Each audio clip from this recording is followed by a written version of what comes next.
परेशान आ किसान, पूरी लुੱਟ हो रही है, कोई बारदाना नहीं है। ਜਿਹੜੇ ਖਰੀਦ ਦੇ ਪ੍ਰਬੰਧ ਨੇ ਉਹ ਬਿਲਕੁਲ ਢੇਰ ਲੱਗੇ ਪਏ ਨੇ ਮੰਡੀਆਂ ਦੇ ਵਿੱਚ। ਬਾਰਦਾਨੇ ਦੀ ਬਹੁਤ ਦਿੱਕਤ ਹੈ, ਬਾਰਦਾਨਾ ਭੇਜੋ, ਬਾਰਦਾਨਾ ਭੇਜੋ, ਕੈਪਟਨ ਸਾਹਿਬ ਬਾਰਦਾਨਾ ਭੇਜੋ, ਬਹੁਤ ਫੂਕਦੇ ਆ, ਉੱਚੀ ਉੱਚੀ ਰੌਲਾ ਪਾਉਂਦੇ ਆ।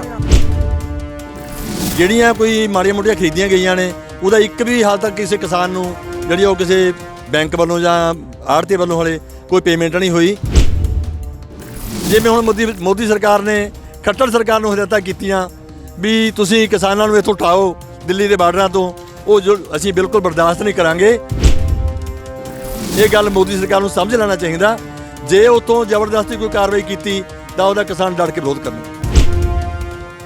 ਕੇਂਦਰ ਸਰਕਾਰ ਵੱਲੋਂ ਪੇਸ਼ ਕੀਤੇ ਗਏ ਤਿੰਨੇ ਕਾਲੇ ਕਾਨੂੰਨਾਂ ਤਹਿਤ ਕਿਸਾਨ ਜਥੇਬੰਦੀਆਂ ਵੱਲੋਂ ਲੜਾਈ ਲੜੀ ਜਾ ਰਹੀ ਹੈ। ਇਸ ਘੋਲ ਤਹਿਤ ਇੱਕ ਵੱਡਾ ਮਸਲਾ ਹੈਗਾ ਪ੍ਰਾਈਵੇਟ ਮੰਡੀਕਰਨ ਦਾ, ਜਿਹੜਾ ਕਿ ਸਰਕਾਰ ਵੱਲੋਂ ਕਿਹਾ ਜਾ ਰਿਹਾ ਕਿ ਮੰਡੀਕਰਨ ਜਿਹੜੀ ਨਿੱਜੀ ਮੰਡੀਆਂ ਦੀ ਜਿਹੜੀ ਕਵਾਇਦ ਸ਼ੁਰੂ ਕੀਤੀ ਜਾਵੇਗੀ। ਤੇ ਕਿਸਾਨ ਜਥੇਬੰਦੀਆਂ ਵੱਲੋਂ ਸਮੁੱਚੇ ਕਿਸਾਨਾਂ ਵੱਲੋਂ ਇਹ ਖਦਸ਼ਾ ਜ਼ਾਹਿਰ ਕੀਤਾ ਜਾ ਰਿਹਾ ਸੀ ਕਿ ਪ੍ਰਾਈਵੇਟ ਮੰਡੀ ਦੇ ਹੋਣ ਨਾਲ ਕਿਸਾਨਾਂ ਦੀ ਜਿਹੜੀ ਹੈ ਖੱਜਲ ਖੁਆਰੀ ਵਧੇਗੀ, ਕਿਸਾਨਾਂ ਦੀ ਲੁੱਟ ਹੋਵੇਗੀ। ਪਰ ਫਿਲਹਾਲ ਮਾਹੌਲ ਇਹ ਹੈ ਕਿ ਬੇਸ਼ੱਕ ਮੰਡੀਆਂ ਸਰਕਾਰੀ ਨੇ ਤੇ ਸਰਕਾਰੀ ਮੰਡੀਆਂ ਦੇ ਵਿੱਚ ਵੀ ਪ੍ਰਬੰਧਨ ਇਹ ਜਿਹੇ ਨੇ ਕਿ ਕਿਸਾਨਾਂ ਦੀ ਲੁੱਟ ਖਸੁੱਟ ਹੋ ਰਹੀ ਹੈ। ਕਿਸਾਨਾਂ ਦਾ ਜਿਹੜਾ ਬੁਰਾ ਹਾਲ ਹੈ, ਖਰੀਦ ਪ੍ਰਬੰਧ ਪ੍ਰੋਪਰ ਤੱਕ ਨਹੀਂ ਹੈ ਚੱਲ ਰਹੇ। ਇੱਕ ਹਫ਼ਤੇ ਤੋਂ ਜਿਹੜੀ ਕੀਮਤ ਨਹੀਂ ਆ ਰਹੀ, ਅਦਾਇਗੀ ਨਹੀਂ ਆ ਰਹੀ। ਇੱਕ ਹਫ਼ਤਾ ਪਹਿਲਾਂ ਵੀ ਕੀ ਫਸਲ ਦੀ ਅਦਾਇਗੀ ਵੀ ਅੱਜ ਤੱਕ ਕਿਸਾਨਾਂ ਦੇ ਖਾਤਿਆਂ ਵਿੱਚ ਨਹੀਂ ਆ ਰਹੀ। ਪਰ ਸਰਕਾਰਾਂ ਦੇ ਦਾਅਵੇ ਕੁਝ ਹੋਰ ਨੇ, ਜ਼ਮੀਨੀ ਪੱਧਰ ਤੇ ਕੁਝ ਹੋਰ ਨੇ। ਗੱਲਬਾਤ ਕਰਾਂਗੇ। ਪ੍ਰਧਾਨ ਜੀ, ਸਰਕਾਰਾਂ ਵੱਲੋਂ ਕਿਹਾ ਜਾਏਗਾ ਪੁਖਤਾ ਪ੍ਰਬੰਧ ਨੇ ਮੰਡੀਆਂ ਦੇ, ਪਰ ਦੇਖਿਆ ਜਾ ਰਿਹਾ ਬੁਰਾ ਹਾਲ ਹੈ, ਜ਼ਮੀਨੀ ਹਕੀਕਤਾਂ ਕੁਝ ਹੋਰ ਨੇ। ਕਿਵੇਂ ਦੇਖਦੇ ਹੋ? ਮੰਡੀਆਂ ਦੇ ਵਿੱਚ ਇਸ ਸਮੇਂ ਕਿਸਾਨ ਦੀ ਪੂਰੀ ਪਰੇਸ਼ਾਨ ਆ ਕਿਸਾਨ, ਪੂਰੀ ਲੁੱਟ ਹੋ ਰਹੀ ਹੈ, ਕੋਈ ਬਾਰਦਾਨਾ ਨਹੀਂ ਹੈ। ਜਿਹੜੇ ਖਰੀਦ ਦੇ ਪ੍ਰਬੰਧ ਨੇ ਉਹ ਬਿਲਕੁਲ ਢੇਰ ਲੱਗੇ ਪਏ ਨੇ ਮੰਡੀਆਂ ਦੇ ਵਿੱਚ, ਲੋਕ ਪਰੇਸ਼ਾਨ ਹੋ ਰਹੇ ਨੇ। ਜਿਹੜੀਆਂ ਕੋਈ ਮਾੜੀਆਂ ਮੋਟੀਆਂ ਖਰੀਦੀਆਂ ਗਈਆਂ ਨੇ ਉਹਦਾ ਇੱਕ ਵੀ ਹਾਲ ਤੱਕ ਕਿਸੇ ਕਿਸਾਨ ਨੂੰ ਜਿਹੜੀ ਉਹ ਕਿਸੇ ਬੈਂਕ ਵੱਲੋਂ ਜਾਂ ਆੜ੍ਹਤੀ ਵੱਲੋਂ ਹਲੇ ਕੋਈ ਪੇਮੈਂਟ ਨਹੀਂ ਹੋਈ। ਇਸੇ ਨੂੰ ਮੁੱਖ ਲੈ ਕੇ ਕਿਸਾਨ ਜਥੇਬੰਦੀਆਂ ਲਗਾਤਾਰ 199 ਦਿਨਾਂ ਤੋਂ ਵਿਰੋਧ ਕਰ ਰਹੀਆਂ ਨੇ ਵੀ ਜੇ ਇਹ ਤਿੱਲੇ ਕਾਲੇ ਕਾਨੂੰਨ ਰੱਦ ਨਹੀਂ ਹੁੰਦੇ ਤਾਂ ਜਿਹੜੀ ਕਿਸਾਨ ਦੀ ਦੁਰਦਸ਼ਾ ਉਹ ਭਾਰਤ ਦੇ ਵਿੱਚ ਬਹੁਤ ਮਾੜੀ ਹੋ ਜਾਊਗੀ। ਜਿਵੇਂ ਬਿਹਾਰ ਦੇ ਵਿੱਚ ਆ, ਰਾਜਸਥਾਨ ਦੇ ਵਿੱਚ ਆ, ਯੂਪੀ ਦੇ ਵਿੱਚ ਹੈ, ਇਹ ਹਰਿਆਣਾ ਤੇ ਪੰਜਾਬ ਦੇ ਵਿੱਚ ਵੀ ਉਹੀ ਦਸ਼ਾ ਇੱਥੇ ਕਰਨਾ ਚਾਹੁੰਦੇ ਆ ਕਿਸਾਨ ਦੀ, ਜਿਹੜੀ ਉੱਥੇ ਹੋ ਰਹੀ ਆ। ਜਿਹੜੀ ਕਣਕ ਹੈ ਉੱਥੇ 1000-1100 ਰੁਪਏ ਨੂੰ ਵਿਕ ਰਹੀ ਹੈ। ਉੱਥੋਂ ਲੋਕ ਵਪਾਰੀ ਖਰੀਦ ਕੇ ਲਿਆ ਰਹੇ ਆ, ਪੰਜਾਬ ਦੀਆਂ ਮੰਡੀਆਂ 'ਚ ਲਿਆ ਰਹੇ ਆ, ਜਿਹਦੇ ਕਰਕੇ ਪੰਜਾਬ ਦੇ ਲੋਕਾਂ ਦੀ ਜਿਹੜੀ ਜਿਣਸ ਹੈ ਉਹ ਇੱਥੇ ਵਿਕ ਨਹੀਂ ਰਹੀ। 25-26 ਟਰਾਲੇ ਕਣਕ ਦੇ ਪਹਿਲਾਂ ਕਿਸਾਨ ਫੜ ਚੁੱਕੇ ਆ, ਜਿਹਦਾ ਹਾਲ ਤੱਕ ਕੋਈ ਰਪਟ ਨਹੀਂ, ਕੋਈ ਦਰਜ ਨਹੀਂ ਕੀਤੀ ਤੇ ਕੋਈ ਕਾਰਵਾਈ ਨਹੀਂ ਕੀਤੀ। ਇਹਨਾਂ ਗੱਲਾਂ ਨੂੰ ਲੈ ਕੇ ਹੀ ਕਿਸਾਨ ਜਥੇਬੰਦੀਆਂ ਲਗਾਤਾਰ 200 ਦਿਨ ਤੋਂ ਸੰਘਰਸ਼ ਕਰ ਰਹੀਆਂ। ਜੇ ਇਹ ਤਿੰਨੇ ਕਾਲੇ ਕਾਨੂੰਨ ਰੱਦ ਨਹੀਂ ਹੁੰਦੇ ਤਾਂ ਜਿਹੜੀਆਂ ਇਹ ਮੰਡੀਆਂ ਨੇ ਇਹ ਖਤਮ ਹੋ ਜਾਣਗੀਆਂ ਤੇ ਸਾਡੀ ਜਿੰਸ ਜਿਹੜੀ ਆ ਉਹ ਕੌਡੀਆਂ ਦੇ ਭਾਅ ਖਰੀਦ ਕੇ ਕਾਰਪੋਰੇਟ ਘਰਾਣੇ ਜਿਹੜੇ ਆ ਉਹ ਸਟੋਰ ਕਰ ਲੈਣਗੇ। ਸਟੋਰ ਕਰਨ ਤੋਂ ਬਾਅਦ ਉਹ ਆਪਣੀ ਮਰਜ਼ੀ ਨਾਲ ਭਾਰਤ ਦੇ ਲੋਕਾਂ ਨੂੰ ਜਿਹੜੀ ਆ ਕਣਕ ਹੈ ਜਾਂ ਜੋ ਵੀ ਜਿੰਸ ਹੈ, ਜੋ ਵੀ ਲੋੜੀ ਦੀ ਚੀਜ਼ ਹੈ ਉਹ ਵੇਚਣਗੇ। ਉਹਦੇ ਨਾਲ ਸਮੁੱਚੇ ਭਾਰਤ ਦੇ ਕਿਰਤੀ ਲੋਕਾਂ ਦਾ, ਦੁਕਾਨਦਾਰਾਂ, ਛੋਟਿਆਂ ਦਾ ਅੰਨੀ ਲੁੱਟ ਹੋਣੀ ਆ, ਜੋ ਇਹ ਨਹੀਂ ਹੋਣੀ ਚਾਹੀਦੀ। ਮੋਦੀ ਸਰਕਾਰ ਨੂੰ ਇਹ ਤਿੰਨੇ ਕਾਲੇ ਕਾਨੂੰਨ ਰੱਦ ਕਰਕੇ ਲੋਕਾਂ ਨੂੰ, ਕਿਸਾਨਾਂ ਨੂੰ ਸੰਤੁਸ਼ਟ ਕਰਨਾ ਚਾਹੀਦਾ। ਤੇ ਮੋਦੀ ਸਰਕਾਰ ਲਗਾਤਾਰ ਸੰਘਰਸ਼ ਨੂੰ ਫੇਲ ਕਰਨ ਵਾਸਤੇ ਜਾ ਰਹੀ ਹੈ।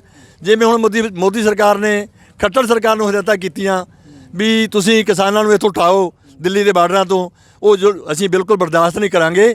ਇਹ ਗੱਲ ਮੋਦੀ ਸਰਕਾਰ ਨੂੰ ਸਮਝ ਲੈਣਾ ਚਾਹੀਦਾ। ਜੇ ਉੱਥੋਂ ਜ਼ਬਰਦਸਤੀ ਕੋਈ ਕਾਰਵਾਈ ਕੀਤੀ ਤਾਂ ਉਹਦਾ ਕਿਸਾਨ ਡਟ ਕੇ ਵਿਰੋਧ ਕਰਨਗੇ। ਜੀ ਬਿਲਕੁਲ। ਆਪਾਂ ਸੁਣਿਆ ਕਿ ਕਿਸਾਨ ਦੀ ਜਿਹੜੀ 6 ਮਹੀਨਿਆਂ ਦੀ ਸਖਤ ਮੁਸ਼ੱਕਤ ਦੇ ਬਾਅਦ ਫਸਲ ਮੰਡੀ 'ਚ ਆਉਂਦੀ ਹੈ, ਉੱਥੇ ਵੀ ਬੁਰਾ ਹਾਲ ਹੈ, ਕਿਸਾਨ ਦੀ ਸੁਣਵਾਈ ਨਹੀਂ ਹੋ ਰਹੀ। ਕਿਵੇਂ ਦੇਖਦੇ ਹੋ, ਕੀ ਕਹਿਣਾ ਚਾਹੋਗੇ?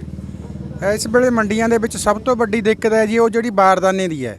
ਜਦੋਂ ਤੁਸੀਂ ਗੱਲ ਛੇੜ ਹੀ ਲਈ, ਮੈਂ ਤੁਹਾਡੇ ਚੈਨਲ ਰਾਹੀਂ, ਤੁਹਾਡੇ ਮਾਧਿਅਮ ਰਾਹੀਂ ਕੈਪਟਨ ਸਾਹਿਬ ਨੂੰ ਇਹ ਦੱਸਣਾ ਚਾਹੁੰਦਾ, ਕੈਪਟਨ ਸਾਹਿਬ ਕਿੱਥੇ ਨੇ ਤੁਹਾਡੇ ਉਹ ਵਾਅਦੇ, ਕਿੱਥੇ ਨੇ ਉਹ ਗੱਲਾਂ ਜਿਹੜੀਆਂ ਕਹਿੰਦੇ ਦਾਣਾ ਚੁੱਕਾਂਗੇ। ਕੋਈ ਬਾਰਦਾਨਾ ਨਹੀਂ ਕਿਸੇ ਮੰਡੀ 'ਚ। ਬਾਰਦਾਨੇ ਦੀ ਬਹੁਤ ਦਿੱਕਤ ਹੈ, ਬਾਰਦਾਨਾ ਭੇਜੋ, ਬਾਰਦਾਨਾ ਭੇਜੋ, ਕੈਪਟਨ ਸਾਹਿਬ ਬਾਰਦਾਨਾ ਭੇਜੋ, ਬਹੁਤ ਕੂਕਦੇ ਆ, ਉੱਚੀ ਉੱਚੀ ਰੌਲਾ ਪਾਉਂਦੇ ਆ। ਬਹੁਤ ਔਖਾ ਹੈ ਕਿਸਾਨ ਮੰਡੀਆਂ 'ਚ ਰੁਲਦਾ, ਐਡੇ ਐਡੇ ਮੱਛਰ ਨੇ ਉੱਥੇ।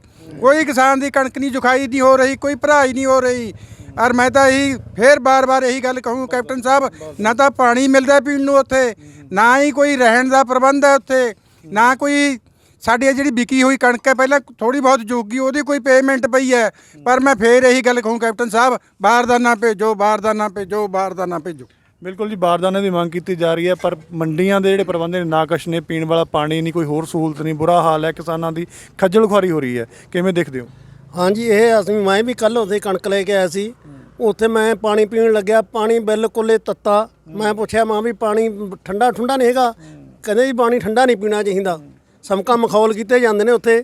ਹਾਂ, ਤੱਤਾ ਪੀਣਾ ਚਾਹੀਦਾ, ਬੰਦਾ ਬਿਮਾਰ ਹੋ ਜਾਂਦਾ ਹੈ। ਨਾ ਤਾਂ ਬਾਰਦਾਨੇ ਦਾ ਕੋਈ ਉਹ ਹੈ ਜੀ, ਨਾ ਪੀਣ ਦਾ ਪਾਣੀ। ਤੇ ਰਾਤ ਨੂੰ ਆ ਦੱਸ ਕੇ ਹਟੇ ਨੇ ਰੋਹੀ ਸਿੰਘ ਜੀ ਵੀ ਬਹੁਤ ਹੀ ਉੱਥੇ ਦਿੱਕਤ ਆਉਂਦੀ ਹੈ, ਐਡਾ ਮੱਛਰ ਹੈ। ਇਹ ਜਿਹੜਾ ਸਰਕਾਰ ਨੂੰ ਪ੍ਰਬੰਧ ਕਰਨਾ ਚਾਹੀਦਾ ਹੈ ਬਾਰਦਾਨੇ ਦਾ ਜਲਦੀ ਤੋਂ ਜਲਦੀ। ਜੋ ਜਿਹੜੀਆਂ ਸਹੂਲਤਾਂ ਨੇ ਉਹ ਵੀ ਚਾਹੀਦਾ, ਕਿਉਂ ਵੀ ਕਿਸਾਨ ਵੀ ਇੱਕ ਇਨਸਾਨ ਹੈ, ਇਨਸਾਨ ਨੂੰ ਜੋ ਸਾਰੀਆਂ ਸਹੂਲਤਾਂ ਚਾਹੀਦੀਆਂ ਨੇ। ਅਸੀਂ ਤਾਂ ਇਹੀ ਤੁਹਾਡੇ ਮਾਧਿਅਮਾਂ ਰਾਹੀਂ ਮੰਗ ਕਰਦੇ ਹਾਂ ਵੀ ਇੱਕ ਬਾਰਦਾਨੇ ਦੀ ਘਾਟ ਹੈ, ਜੋ ਇੱਕ ਜਿਹੜੀ ਪੇਮੈਂਟ ਹੈ ਉਹ ਪੇਮੈਂਟ 3 ਥੰਮ ਰਜਿਸਟਰ ਨੂੰ ਹੋਊਗੀ, ਫਿਰ ਇਹ ਪੇਮੈਂਟ ਆਊਗੀ। ਇਹ ਵੀ ਜਲਦੀ ਤੋਂ ਜਲਦੀ ਜਿਹੜਾ ਇਹ ਆੜ੍ਹਤੀਆਂ ਵਾਲਾ ਕੰਮ ਦੀ ਸਾਨੂੰ ਇਹਦੇ ਨਾਲ ਬਹੁਤ ਸਖਾਲਾ ਤੀ। ਕਦੋਂ ਮਰਜ਼ੀ ਅਸੀਂ ਪੈਸੇ ਫੜ ਲਿਆਉਂਦੇ, ਕਦੋਂ ਮਰਜ਼ੀ ਦੇ ਦਿੰਦੇ। ਇਹ ਵੀ ਬਹੁਤ ਕੀਤਾ ਵੀ ਜਿਹੜਾ ਸਿੱਧੀ ਅਦਾਇਗੀ ਵਿੱਚ ਇਹ ਵੀ ਕਿਸਾਨਾਂ ਤੇ ਇੱਕ ਕਹਾੜਾ ਹੈ। ਇੰਨੀ ਨਿਰਮਲ ਜੀ, ਇੱਕ ਪਾਸੇ ਦਾਅਵੇ ਕੀਤੇ ਜਾ ਰਹੇ ਨੇ ਕਿ ਮੰਡੀਆਂ 'ਚ ਪ੍ਰਬੰਧ ਪੁਖਤਾ ਨੇ, ਪਰ ਜ਼ਮੀਨੀ ਹਕੀਕਤਾਂ ਕੁਝ ਹੋਰ ਨੇ। ਆਪਾਂ ਵਿਚਰਿਆਂ ਕਿ ਦੇਖਿਆ ਖਰੀਦ ਨਹੀਂ ਹੋ ਰਹੀ, ਬਾਰਦਾਨੇ ਦੀ ਘਾਟ ਹੈ, ਸੁਣਿਆ ਵੀ ਹੈ। ਕਿਵੇਂ ਦੇਖਦੇ ਹੋ ਸਰਕਾਰ ਦੇ ਇਸ ਵਤੀਰੇ ਨੂੰ? ਮੈਂ ਜੀ ਤੁਹਾਡੇ ਮਾਧਿਅਮ ਰਾਹੀਂ ਇਹੀ ਸਰਕਾਰ ਨੂੰ ਕਹਿਣਾ ਚਾਹਾਂਗਾ ਕਿ ਤੁਹਾਡੀ ਜਿਹੜੀ ਨੀਤੀ ਹੈ ਇਹ ਕਹਿਣੀ ਤੇ ਕਰਨੀ ਵਿੱਚ ਬੜਾ ਫਰਕ ਹੈ। ਤੇ ਤੁਸੀਂ ਸਾਨੂੰ ਕਹਿੰਦੇ ਹੋ ਪਹਿਲਾਂ ਕੇਂਦਰ ਸਰਕਾਰ ਨੇ ਜਿਹੜੇ ਕਾਲੇ ਕਾਨੂੰਨ ਲਿਆਂਦੇ ਨੇ, ਇਹ ਮੰਡੀਆਂ ਨੂੰ ਤੋੜਨਾ ਤੇ ਹੋਰ ਕਈ ਤਰ੍ਹਾਂ ਦੀਆਂ ਗੱਲਾਂ ਨੇ ਕਾਲੇ ਕਾਨੂੰਨ ਆਪਾਂ ਜਿਹੜੀ ਵਿਆਖਿਆ ਕਰ ਚੁੱਕੇ ਹਾਂ। ਤੁਸੀਂ ਕਿਤੇ ਉਸੇ ਨੂੰ ਤਰਜੀਹ ਤਾਂ ਨਹੀਂ ਦੇ ਰਹੇ, ਉਹਨਾਂ ਨੂੰ ਇਹ ਤਾਂ ਨਹੀਂ ਲਾਗੂ ਕਰ ਰਹੇ। ਇਹ ਸਰਕਾਰੀ ਮੰਡੀਆਂ ਨੂੰ ਬਦਨਾਮ ਕਰਕੇ ਵੀ ਸਰਕਾਰੀ ਮੰਡੀਆਂ ਦੇ ਵਿੱਚ ਜਾਂ ਸਰਕਾਰੀ ਕੰਮਾਂ ਦੇ ਵਿੱਚ ਇਸ ਤਰ੍ਹਾਂ ਲੋਕ ਹੈਰਾਨ ਹੁੰਦੇ ਨੇ, ਉਸੇ ਦੀ ਤਰਜੀਹ ਤਾਂ ਨਹੀਂ ਦੇ ਰਹੇ ਠੇਕੇਦਾਰੀ ਸਿਸਟਮ ਨੂੰ। ਅਸੀਂ ਸਰਕਾਰ ਨੂੰ ਕਹਿਣਾ ਚਾਹਾਂਗੇ, ਜਿਹੜੇ ਮੈਂ ਪਹਿਲਾਂ ਸਾਥੀਆਂ ਨੇ ਕਿਹਾ ਵੀ ਕੈਪਟਨ ਸਾਹਿਬ ਕੁਛ ਸੋਚੋ, ਦਿਮਾਗ ਤੋਂ ਕੰਮ ਲਓ। ਜਿਹੜੇ ਕਿ ਸਾਡੇ ਲੋਕਾਂ ਨਾਲ ਸਾਡੇ ਨਾਲ ਬਣ ਰਹੀ ਹੈ, ਕਿਵੇਂ ਮੱਛਰ 'ਚ ਤੜਫ ਰਹੇ ਨੇ, ਕਿਵੇਂ ਬਾਰਦਾਨੇ ਤੋਂ ਤੰਗ ਹੋ ਰਹੇ ਨੇ, ਤੇ ਕਿਵੇਂ ਮਤਲਬ ਪਾਣੀ ਗਰਮ ਤੱਤਾ ਪਾਣੀ ਪੀਣ ਨੂੰ ਮਜਬੂਰ ਹੋ ਰਹੇ ਨੇ। ਇਹ ਲੋਕਾਂ ਵੱਲ ਸੋਚੋ। ਤੁਸੀਂ ਇਸੇ ਮੋਦੀ ਦੀਆਂ ਜਿਹੜੀਆਂ ਨੀਤੀਆਂ ਨੇ ਮੰਡੀਆਂ ਨੂੰ ਖਤਮ ਕਰਦੀਆਂ, ਉਸ ਨੂੰ ਅਗਾਂਹ ਨਾ ਵਧਾਓ। ਅਸੀਂ ਇਹ ਬੇਨਤੀ ਕਰਾਂਗੇ। ਠੀਕ ਹੈ, ਧੰਨਵਾਦ ਜੀ। ਬਾਈ ਜੀ, ਦੇਖਿਆ ਜਾ ਰਿਹਾ ਹੈ ਕਿ ਪੰਜਾਬ ਸਰਕਾਰ ਵੱਲੋਂ ਦਾਅਵੇ ਕੀਤੇ ਜਾ ਰਹੇ ਨੇ, ਤੇ ਇੱਕ ਪਾਸੇ ਜਿਹੜੇ ਨਾਕਸ਼ ਪ੍ਰਬੰਧ ਨੇ, ਕਿਹਾ ਜਾ ਰਿਹਾ ਕਿ ਕੇਂਦਰ ਸਰਕਾਰ ਵਤੀਰੇਬਾਜ਼ੀ ਕਰ ਰਹੀ ਹੈ, ਵਿਤਕਰੇਬਾਜ਼ੀ ਕਰ ਰਹੀ ਹੈ, ਪੰਜਾਬ ਨੂੰ ਬਾਰਦਾਨਾ ਨਹੀਂ ਦਿੱਤਾ ਜਾ ਰਿਹਾ, ਦਿੱਕਤਾਂ ਪੇਸ਼ ਕਰ ਰਹੀ ਹੈ ਕੇਂਦਰ ਸਰਕਾਰ। ਕਿਵੇਂ ਲੱਗਦਾ ਪੰਜਾਬ ਸਰਕਾਰ ਔਰ ਕੇਂਦਰ ਸਰਕਾਰ ਦੇ ਇਸ ਤਰ੍ਹਾਂ ਦਾ ਕੁਝ ਹੈ? ਮੈਂ ਆਪ ਜੀ ਦੇ ਮਾਧਿਅਮ ਰਾਹੀਂ ਪੰਜਾਬ ਸਰਕਾਰ ਨੂੰ ਕਹਿਣਾ ਚਾਹੁੰਦਾ ਕਿ ਇਹ ਜਿਹੜੀ ਪੰਜਾਬ ਸਰਕਾਰ ਹੈ, ਕਾਂਗਰਸ ਸਰਕਾਰ ਹੈ, ਕੈਪਟਨ ਸਰਕਾਰ ਨਾਲ ਮਿਲੀ ਹੋਈ ਹੈ। ਇਹ ਇਹਨਾਂ ਦੇ ਆਪ 'ਚ ਸਾਂਝਾਂ ਨੇਗੀਆਂ, ਜਿਹੜੀਆਂ ਇਹ ਜਾਣਬੁੱਝ ਕੇ ਕਿਸਾਨ ਨੂੰ ਪਰੇਸ਼ਾਨ ਕਰ ਰਹੀਆਂ ਨੇਗੀਆਂ। ਤੇ ਇਹਨਾਂ ਕਰਕੇ ਹੀ ਜੋ ਉਹਨਾਂ ਦੀਆਂ ਸੈਂਟਰ ਗਵਰਨਮੈਂਟ ਦੀਆਂ ਗਾਈਡਲਾਈਨਾਂ ਨੇਗੀਆਂ, ਉਹਨਾਂ ਨੂੰ ਇਹ ਫਾਲੋ ਕਰ ਰਹੇ ਨੇ। ਉਹਨਾਂ ਨੂੰ ਇਹ ਇੱਕ ਲੋਕਾਂ ਨੂੰ, ਜਨਤਾ ਨੂੰ, ਪਬਲਿਕ ਨੂੰ ਧੋਖੇ 'ਚ ਰੱਖ ਕੇ ਤੇ ਜਿਹੜੇ ਉਹਨਾਂ ਦੇ ਜਿਹੜੀਆਂ ਗਾਈਡਲਾਈਨ ਨੇ ਉਹਨਾਂ ਨੂੰ ਇਹ ਜਨਤਾ 'ਤੇ ਲਾਗੂ ਕਰ ਰਹੇ ਨੇ। ਲੇਕਿਨ ਦੂਜੇ ਪਾਸੇ ਸਫਾਈਆਂ ਇਹ ਵੀ ਦਿੱਤੀਆਂ ਜਾ ਰਹੀਆਂ ਨੇ ਵੀ ਅਸੀਂ ਸੈਂਟਰ ਗਵਰਨਮੈਂਟ ਦੀ ਅਸੀਂ ਆਪਦੇ ਮਰਜ਼ੀ ਨਾਲ ਦੇਖਣਾ, ਅਸੀਂ ਸਰਕਾਰ ਨੂੰ, ਅਸੀਂ ਜਨਤਾ ਦੇ ਭਲੇ ਦੀ ਗੱਲ ਕਰ ਰਹੇ ਹਾਂ। ਲੇਕਿਨ ਭਲੇ ਦੀ ਕੋਈ ਗੱਲ ਨਹੀਂ ਕਰ ਰਹੇ। ਇਹ ਜੋ ਵੀ ਕਰ ਰਹੇ ਨੇ ਸੈਂਟਰ ਗਵਰਨਮੈਂਟ ਦੀਆਂ ਜਿਹੜੀਆਂ ਗਾਈਡਲਾਈਨ ਨੇ ਉਹਨੂੰ ਫਾਲੋ ਕਰ ਰਹੇ ਨੇ ਤੇ ਉਹਨਾਂ ਨੂੰ ਵਿੰਗੇ ਟੇਢੇ ਢੰਗ ਨਾਲ, ਇਸ ਕਰਕੇ ਵੀ ਸਾਡੇ ਮੂਹਰੇ ਇਲੈਕਸ਼ਨ ਆ ਰਹੀ ਹੈ ਵੀ ਸਾਡੇ ਨਾਲ ਪਬਲਿਕ ਖਿਲਾਫ ਨਾ ਹੋ ਜੇ, ਇਹਨਾਂ ਕਾਰਨਾਂ ਕਰਕੇ ਹੀ ਥੋੜ੍ਹਾ ਮੋਟਾ ਜਿਹੜਾ ਉਹ ਅੱਖਾਂ ਪੂੰਝ ਰਹੇ ਨੇ। ਹੋਰ ਇਸ ਤੋਂ ਸਿਵਾਏ ਹੋਰ ਕੁਝ ਵੀ ਅਜਿਹਾ ਕੁਝ ਵੀ ਨਹੀਂ ਹੈ। ਬਾਰਦਾਨਾ ਨਾ ਹੋਣ ਕਰਕੇ ਕਿਸਾਨ ਮੰਡੀਆਂ 'ਚ ਪਰੇਸ਼ਾਨ ਹੋ ਰਿਹਾ ਹੈਗਾ। ਧੰਨਵਾਦ। ਬਿਲਕੁਲ ਜੀ, ਤੁਸੀਂ ਸੁਣਿਆ ਕਿ ਕੇਂਦਰ ਸਰਕਾਰ ਦੀ ਗੱਲ ਹੋਵੇ ਭਾਵੇਂ ਪੰਜਾਬ ਸਰਕਾਰ ਦੀ ਗੱਲ, ਦਾਅਵਿਆਂ ਤੇ ਵਾਅਦਿਆਂ ਦੀ ਗੱਲ ਇੱਕ ਪਾਸੇ ਕਰ ਲਈਏ, ਪਰ ਜ਼ਮੀਨੀ ਹਕੀਕਤਾਂ ਕੁਝ ਹੋਰ ਨੇ।